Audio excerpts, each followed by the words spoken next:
오늘 우리에게 주신 하나님의 말씀은 고린도전서 15장 12절에서 19절까지의 말씀입니다.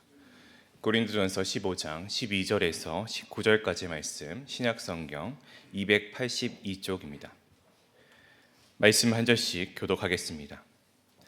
그리스도께서 죽은 자 가운데서 다시 살아나셨다 전파되었거늘 너희 중에서 어떤 사람들은 어찌하여 죽은 자 가운데서 부활이 없다 하느냐?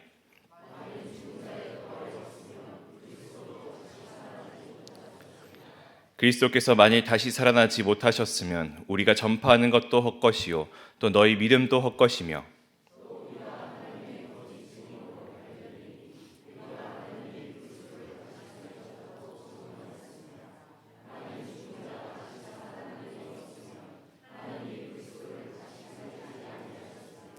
만일 죽은 자가 다시 살아나는 일이 없으면 그리스도도 다시 살아나신 일이 없었을 터이요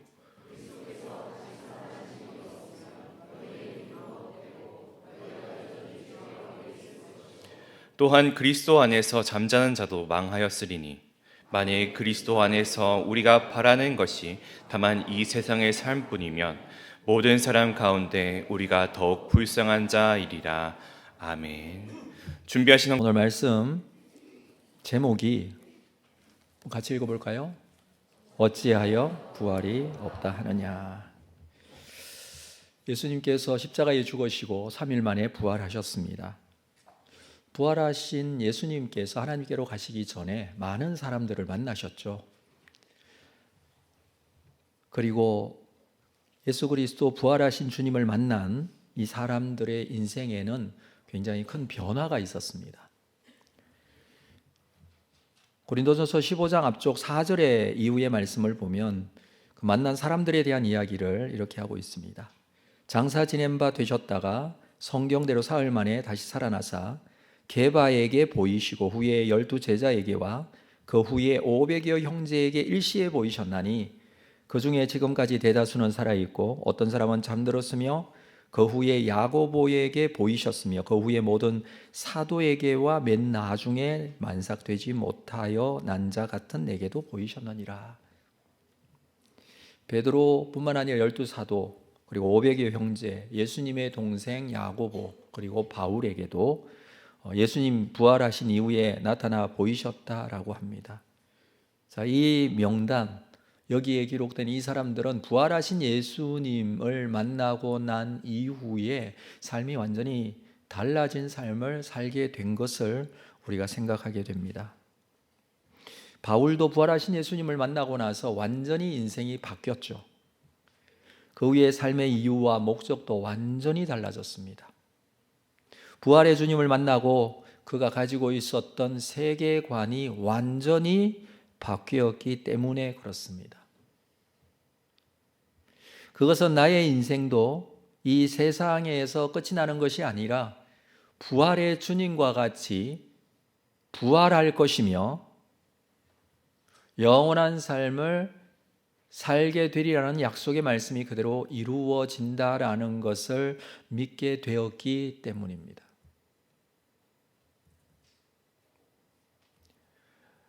이 부활에 대한 신앙을 가지고 있느냐 없느냐는 완전히 달라진 삶의 모습이 나타나게 된다는 것이죠. 성경에 기록되어 있는 이 사람들 500명 이상이나 되는 이 사람들 주님을 만나고 나서 그들의 삶 속에 일어나게 된 것은 예수 그리스도로 말미암아 부활의 첫 열매가 되셔서 나의 삶 또한 부활의 삶이 될 것이다 라는 것에 대한 확신과 믿음이었다는 것입니다. 그것이 있어서 현재를 살아가는 그들의 삶이 온전히 바뀌어지고 변화된 삶을 살게 된 것이죠.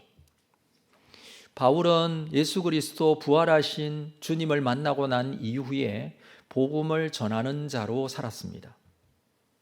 고린도에도 이 복음을 전하고 고린도 교회를 세웠습니다. 이후에 고린도를 떠난 후에 고린도 교회에서 소식이 들려오는 내용 중에 고린도 교회 성도들 중에 부활이 없다라고 하는 자들이 있다는 소식을 들었습니다. 부활의 문제는 고린도 교회가 가지고 있었던 여러 가지 문제들 중에 가장 중요한 교리적인 문제입니다. 고린도 교회는 여러 가지 문제를 안고 있었습니다. 분쟁의 문제, 은사의 문제, 음행의 문제, 우상 숭배한 음식을 먹는 문제 등등 심각한 문제들이 있었지만 이 부활에 대한 문제는 신앙의 가장 기본 교리적인 부분에 대한 문제였다는 것이죠. 이 이야기를 들은 바울은 이렇게 오늘 12절에서 말합니다. 그리스도께서 죽은 자 가운데 다시 살아나셨다 전파되었거늘 너희 중에 어떤 사람은 어찌하여 죽은 자 가운데 부활이 없다 하느냐. 바울은 상당히 당황하며 어찌하여 죽은 자 가운데 부활이 없다 하느냐. 이것은 바울뿐만 아니라 모든 사도들이 부활을 가르치고 전했습니다. 바로 앞에 있는 11절에 보면 그러므로 나나 그들이나 이같이 전파하며 너희도 이같이 믿었었느니라. 원래 이 고린도 교회 성도들은 이 부활에 대한 신앙을 가지고 있었고 이것을 믿었다라고 합니다. 바울이 전한 복음을 믿었는데 그 복음에는 부활을 믿음의 이 부활이라는 내용이 포함되어 있습니다. 그런데 이제 와서 죽은 자 가운데 부활이 없다는 자들이 있느냐? 어찌하여 이것이 있을 수 있느냐? 물론 고린도 교회 내에 이 부활을 믿지 않는 믿음, 신앙을 가지게 된 여러 가지 이유들을 우리가 좀 생각할 수가 있겠죠. 그 요인들 중에 몇 가지만 좀 생각을 해본다면 당시에 이 철학의 사조 중에 에피쿠로스 학파의 영향이 있었던 것으로 봅니다. 이들은 죽음으로 모든 것이 끝난다고 보는 그런 가르침을 가진 자들입니다. 한 번 사람이 죽으면 그것으로 모든 것이 끝난다고 여겨지는 사람들, 이 철학의 도시인 아테네가 그리 멀지 않습니다.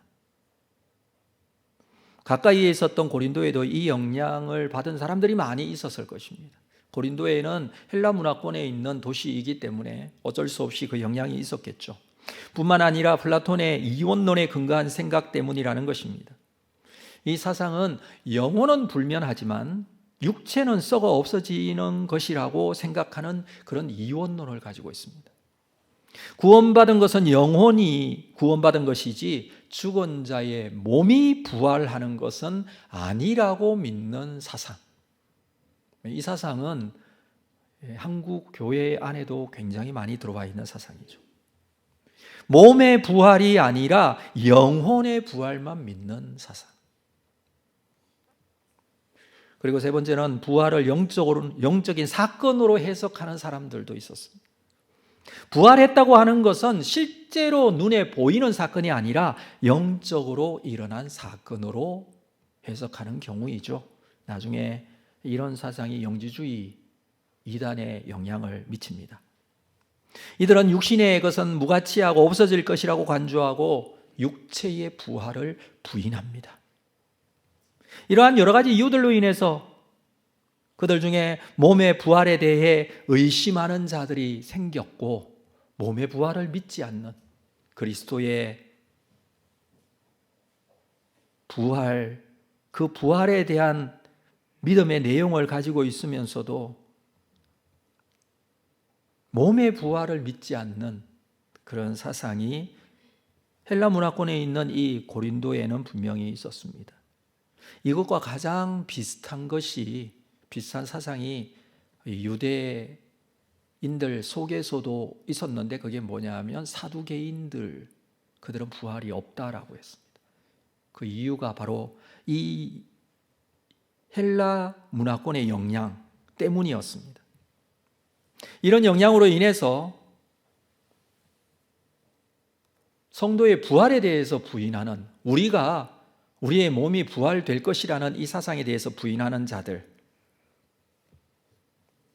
이들이 고린도 교회에 있었는데 바울은 이 부활이 없다면, 너희들이 믿고 있는 것처럼 이렇게 부활이 없다면 어떻게 되는가에 대한 논증을 오늘 본문에서 해주고 있습니다.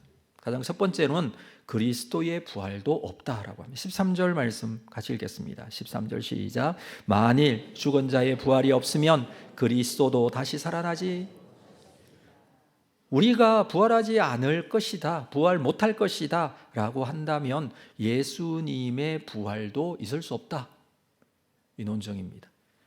예수님의 부활은 분명히 몸의 부활이죠. 예수님의 무덤은 비어 있었습니다. 시신을 쌌던 세마포만 있었고 십자가에 못 박혀 죽으신 그대로 살아나셨습니다. 살아나신 예수님의 손 옆구리에 도막 알아볼 수 있는 못자국, 청자국이 그대로 있었습니다. 갈릴리 바다에서 물고기를 잡던 제자들 부활의 주님을 만났음에도 그분이 누구인지 처음에는 알아보지 못했습니다. 엠마오로 가던 제자들도 처음에는 알아보지 못했습니다.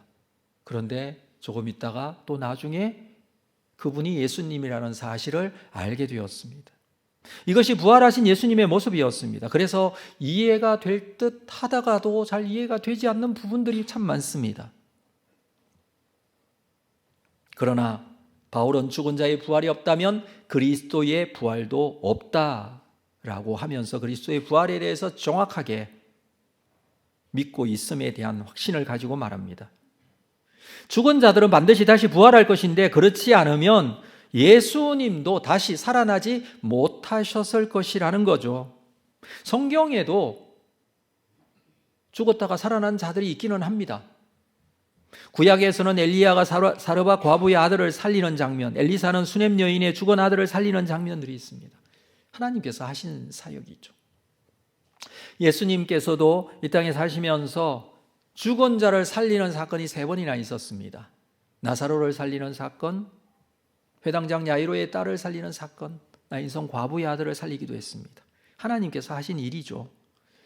그래서 하나님께서 십자가에 죽은 예수 그리스도를 다시 살리시는 경우는 그렇게 어렵고 힘든 일이 아니고 불가능한 일이 아니라는 것입니다. 또 뿐만 아니라 구약 성경에서 선지서에서는 죽은 자들이 마지막 날 반드시 부활할 것이라고 분명히 또 예언해 주고 있습니다.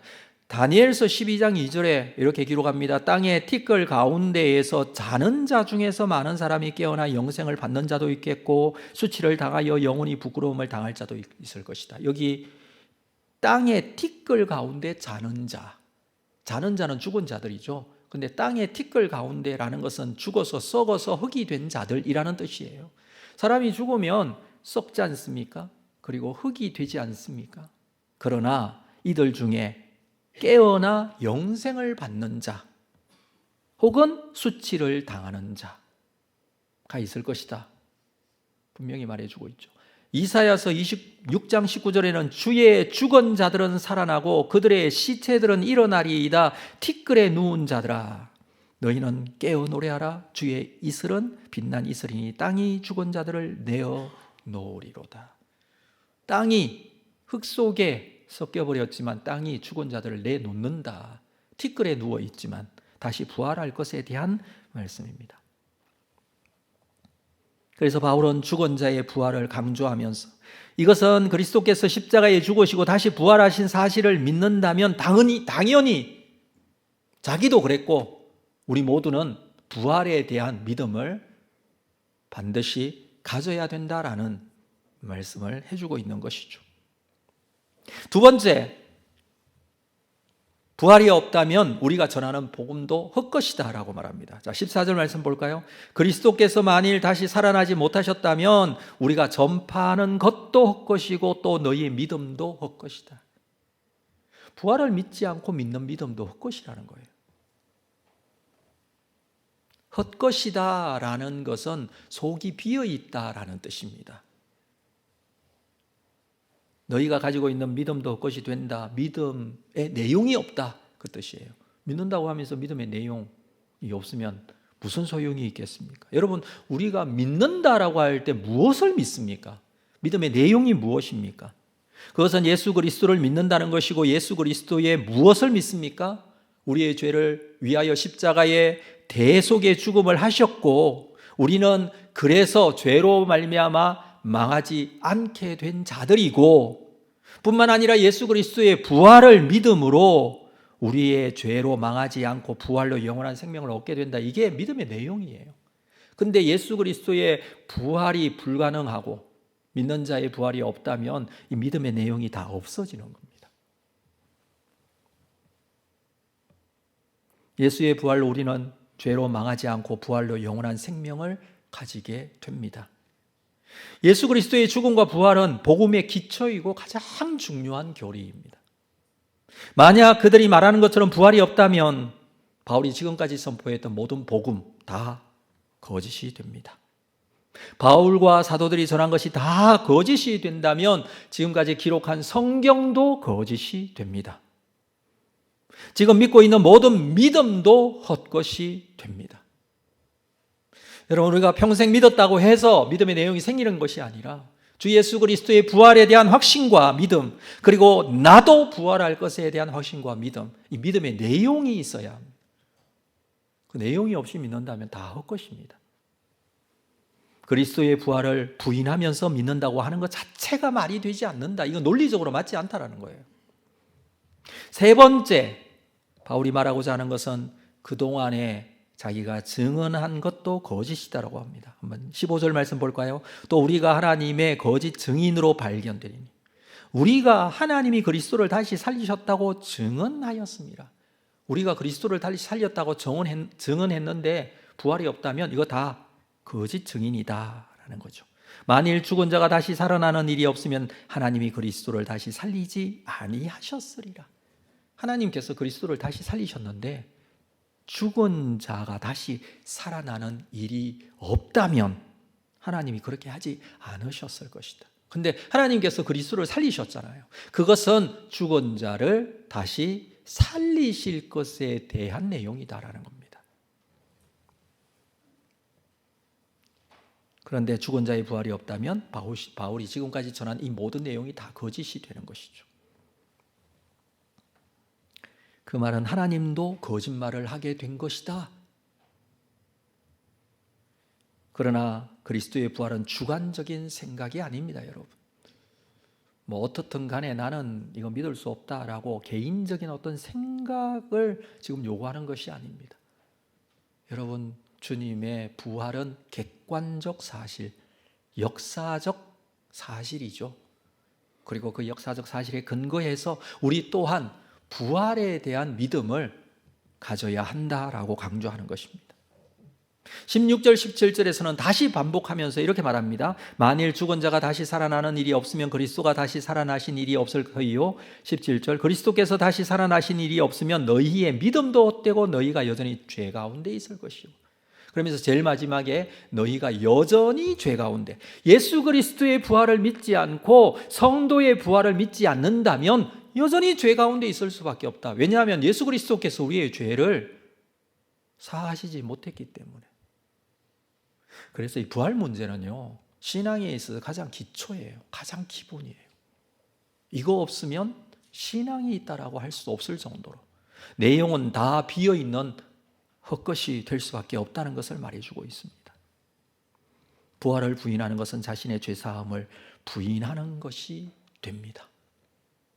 네 번째, 부활이 없다 하면 그리스도 안에서 잠자는 자도 다 망하게 됩니다. 18절, 또한 그리스도 안에서 잠자는 자도 망하였으리니.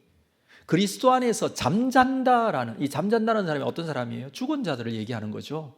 근데 그 죽은 자들을 잠잔다라고 표현하는 이유는 다시 일어날 것이기 때문에 성경에서는 이렇게 표현하고 있습니다. 근데 부활이 없다? 그러면 죽은 자들 어떻게 되는 거예요? 다 그걸로 끝이에요. 우리는 장례가 있을 때마다 그렇게 말합니다. 다시 만날 것에 대한 소망. 그래서 천국에서 다시 만나보자 찬양하면서 우리 믿음을 그렇게 지금까지 가지고 왔지 않습니까? 죽은 자들이 부활이 없다면 그걸로 끝. 여러분, 죽은 자들이 부활이 없다면 그걸로 끝난다면 우리가 이 세상에 살면서 어떻게 살아야 됩니까? 이 세상의 소망을 두고 살아야 돼요. 그렇죠? 미래에 대한 소망 둘 필요 없어요. 현재의 소망을 둬야죠. 그러나 우리는 지금까지 부활을 믿기 때문에 미래의 천국에 대한 산소망을 가지고 있는 자들입니다. 만약에 부활이 없다면 죽은 자들은 그것으로 그냥 끝나는 것이라는 거죠. 그러나 사실 하나님께서 인생을 창조하실 때 그렇게 허망한 존재로 창조하지는 않으셨습니다. 사람에게 영원을 소망할 수 있는 마음도 주셨어요. 사람은 모든 이들이 죽게 되는 육적인 부분이 있지만 영적인 부분도 있습니다. 육체적으로 우리는 다 첫 번째 사망, 다 죽어야 될 자들입니다. 그러나 사람에게는 이 육체적인 부분만 있는 게 아니라 영적인 부분이 반드시 있습니다. 두 개가 따로 있다는 뜻이 아니라 그런 측면이 있다라는 의미로 영적인 측면, 육적인 측면이 있습니다. 이런 존재인 사람을 죽음으로 끝나버리는 존재로 만들어버리는 것은 말이 안 되는 일이죠. 부활이 없으면 죽은 자는 다 망한다라고 합니다. 부활이 없다면 죽었으므로 그것으로 끝납니다. 그래서 다섯 번째, 바울은 이렇게 말합니다. 그렇게 된다면 우리가 제일 불쌍한 사람이다. 19절, 만일 그리스도 안에서 우리가 바라던 것이 다만 이 세상에서의 삶뿐이면 모든 사람 가운데 우리가 더욱 불쌍한 자이리라. 부활을 믿지 않으면 지금 현재 살아있다고 하더라도, 그리고 예수 그리스도를 믿고 있다고 하더라도 우리가 소망할 수 있는 것은 이 세상의 삶뿐이라고 그랬죠. 그러면 이 세상을 소망하면서 살아야 되는데 이때까지 그렇게 살아오지 않은 우리가 가장 불쌍한 사람이 될 것입니다. 부활을 부인하는 자는 미래에 대한 소망 또한 없습니다. 그래서 그래서 필연적으로 육체로 살아가는 이 세상에 소망을 둘 뿐입니다. 소망이 이 세상에 있어요. 이 세상에 소망을 두고 산다면 그리스도인이 가장 불쌍한 존재입니다. 소망이 미래에 있지 않고 현재만 있다면 여기에 이러고 있을 필요가 없습니다. 예배 드리느라고 시간 낭비할 필요 없습니다. 부활주일이라고 부활절 감사한 거 할 필요도 없습니다. 봉사하느라고 고생할 필요도 없습니다. 오늘은 부활절이라고 밥을 한다고 식당에서 얘기하던데 그런 거 안 해도 돼요. 수고하고 고생할 필요도 없습니다. 그냥 열심히 돈을 벌고 세상에 소망을 두고 살든지 그냥 다니던 대로 여행을 다니고 살든지 하고 싶은 대로 하고 살면 돼요. 왜냐하면 이 세상에 소망을 둬야 되니까. 그러나 바울은 소망이 부활에 있기 때문에 이 세상에서는 그리스도의 복음을 위하여 온갖 고난과 핍박과 조롱과 멸시 기꺼이 감당했습니다. 왜? 부활 소망이 있기 때문에. 자신이 복음을 위하여 얼마나 큰 고난을 받았는지 바울은 여러 군데에서 말을 하지만 특별히 고린도전서 4장 9절 이후의 말씀을 보면 4장 9절에서 이렇게 말합니다. 내가 생각하건대 하나님이 사도인 우리를 죽이기로 작정된 자같이 끄트머리에 두셨음에 우리는 세계 곧 천사와 사람들에게 구경거리가 되었다. 뭐가 구경거리가 되었다는 거예요? 자기들이, 사도들이 복음 전하다가 힘들어서 우리를 죽이기로 작정된 자같이 끄트머리에 두셨다. 세상 사람들이 다 아이고 저렇게 사느니 차라리 내가 죽겠다라는 그런 의미로 세상 사람들 속에서는 끄트머리에 있는 자같이 세계와 천사와 사람들에게 구경거리가 될 때가 많았다는 거예요. 그래서 부끄럽지 않은 것은 부활신앙에 있기 때문에 90절 말씀에 우리는 그리스도 때문에 어리석으나 너희는 그리스도 안에서 지혜롭고 우리는 약하나 너희는 강하고 너희는 존귀하나 우리는 비천하여. 그렇게 사는 것이 어리석게 보이기도 합니다. 너희는 지혜롭지만 우리는 약하게 보이기도 합니다. 너희는 강하게 느껴지고 존귀해 보이지만 부활신앙을 믿지 않는 이 사람들은 자신의 이 논리가 온전하다고 생각하고 이 세상에서 잘 사니까 이 세상에서 성공하는 듯 하니까 강하게 느껴지고 존귀해 보이기도 하지만 그래서 우리는 약하고 비천해 보이기도 하다. 그렇죠. 비천해 보이기도 하죠. 11절 볼까요? 바로 이 시각까지 우리가 줄이고 목마르고 헐벗고 매맞고 정처가 없고 또 수고하여 친히 손으로 일을 하며 모욕을 당한 즉 축복하고 박해를 받아도 참고 비방을 받아도 권면하고 우리가 지금까지 세상의 더러운 것과 만물의 찌꺼기같이 되었도다. 세상에서는 더러운 것과 만물의 찌꺼기같이 되었다. 부활을 믿지 못하는 세상이 볼 때는 그렇습니다. 줄이고 목마르고 헐벗고 매맞고 정처 없고 수고하고 모욕을 당해도 왜 축복합니까? 모욕을 당하는데 왜 축복합니까? 비방을 받는데 왜 또 권면합니까? 우리에게는 부활신앙이 있기 때문에 그렇다. 이게 바울의 고백이에요. 참 저는 이 구절이 참 이해하기 힘든 구절이기도 했습니다. 박해를 받는데 참고 비방을 받아도 권면하고 세상이 볼 때는 더러운 것, 만물의 찌꺼기 같이 되었는데 그게 바울의 이 복음 전하는 삶의 모습이었죠.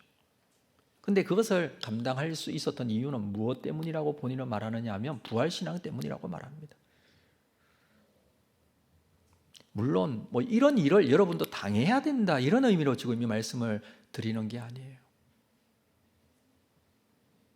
그러나 적어도 우리는 부활신앙을 가진 자로서 현재적인 이 땅의 삶의 소망을 두는 가치관, 세계관 때문에 힘든 것이 있다면, 그렇죠. 우리가 힘들어해야 될 내용들 중에 이 땅에 사는 것이 소망이라는 가치관 때문에 힘든 일이 있다면, 우리는요, 이 부활신앙에 대해서 정확하게 정립을 해야 된다라는 것입니다. 여러분, 부활에 대한 소망 없이 지금 현재 이 땅에 소망을 두고 사시겠습니까? 아니면 부활신앙을 가지고 미래의 소망을 두고 사시겠습니까? 안타깝게도 우리는 부활을 믿지 않는 사람들 속에 살아가고 있습니다. 세상은 부활을 믿지 않습니다. 그러나 우리가 부활을 믿기에 우리에게 어려움이 있어도 바울과 같이 또 힘든 일들이 있을지라도 억울한 일을 당하거나 사람들로부터 비난과 비방 이런 일들이 있을지라도 우리는 부활에 대한 소망은 포기할 수 없습니다. 바울이 말하는 부활에 대한 이 고백이 저와 여러분의 고백이 될 수 있기를 바랍니다. 인생의 힘든 문제가 우리를 사로잡을 때가 있어요. 근데 그 힘든 문제가 이 세상의 소망을 둔 문제라면, 그렇죠? 이 세상의 소망을 두기 때문에 생기는 문제라면 부활신앙을 회복해야 합니다. 현재적인 삶이 부활을 방해하고 절망케 만들지라도 다시 부활신앙으로 우리는 승리해야 합니다. 우리는 세상에서 불쌍한 자로 보여도 절대 불쌍한 자가 아니라는 사실. 불쌍한 자들은 오히려 부활을 믿지 못하고 마지막에 후회할 자들입니다. 때로는 우리에게 주어진 어려운 상황이 부활과는 관계없는 상황이라고 느껴질 때도 있습니다. 그러나 분명한 부활신앙을 가진다면 바울과 같이 만물의 찌꺼기 같은 모습일지라도 세상의 끄트머리에 있는 자같이 느껴질지라도 주님께서 부활하신 그 부활의 영광이 우리를 새롭게 서게 할 줄로 믿습니다. 그날을 소망하시면서 현재의 삶에서도 믿음으로 승리하는 여러분 다 되시기를 주의 이름으로 축복합니다. 자리에서